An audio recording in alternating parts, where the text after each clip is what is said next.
ગાંધીનગર ઉચ્ચ અને ટેકનિકલ શિક્ષણ મંત્રી ઋષિકેશ પટેલની અધ્યક્ષતામાં ગાંધીનગર ખાતે GCAS એડમિશન પોર્ટલનું રિવ્યૂ બેઠક મળી હતી। જ્યારે આ બેઠકમાં રાજ્ય શિક્ષણ મંત્રી પ્રફુલભાઈ પાનસેરિયા, સચિવ સુનન્યા તોમર સહિત રાજ્યની 16થી વધુ યુનિવર્સિટીઓના વાઇસ ચાન્સેલરો ઉપસ્થિત હતા। કોલેજ એડમિશન માટે રાજ્યના કોઈ પણ વિદ્યાર્થીને હાલાકી ન પડે તેનું ખાસ ધ્યાન રાખવા મંત્રી ઋષિકેશ પટેલની સૂચના આપી છે। તેમજ આ વર્ષે હાથ ધરવામાં આવનારા એડમિશન પ્રક્રિયાનું તલસ્પર્શી અને ઝીણવટભરી સમીક્ષા હાથ ધરવામાં આવી છે।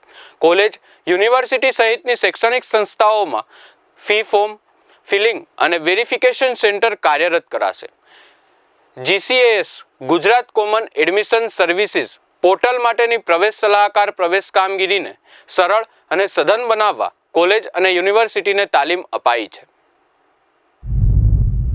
ગુજરાતે ગઈ વખતે પહેલ કરી અને જેટલી પણ આપણી સરકારી યુનિવર્સિટી છે એમાં એક જ જગ્યાએ ફોર્મ ભરવાથી અને ખૂબ સરળતાથી એના મેરિટ પ્રમાણે જે યુનિવર્સિટીમાં એડમિશન મળવાનું એ સુનિશ્ચિત થાય એ બાબતની શરૂઆત કરી હતી। પહેલું વર્ષ હતું એટલે નાનું મોટું ક્યાંય મુશ્કેલીઓ પડી હતી એની જગ્યાએ અમે આ થોડા સમય પહેલાં આખી યુનિવર્સિટીના તમામ વિષય પરીક્ષા અને આખી એડમિશન પ્રક્રિયામાં ભાગ લેવાના તમામ કર્મચારીઓ સાથે મિટિંગ કરી હતી અને સાથે વિદ્યાર્થી પ્રતિનિધિઓને પણ બોલાવી અને એકચ્યુઅલી પ્રેક્ટિકલ પડેલી મુશ્કેલીઓના નિરાકરણ માટે અગાઉ મિટિંગ કરી હતી। એની આજની રિવ્યૂ બેઠક હતી કે જે મુશ્કેલીઓ પડી હતી એનું તમામનું સમાધાન હવે પછી ક્યાંય નાની મોટી મુશ્કેલી ના પડે એના માટેની રિવ્યૂ બેઠક હતી અને એ તમામ બાબતો આપણે સુધારી છે।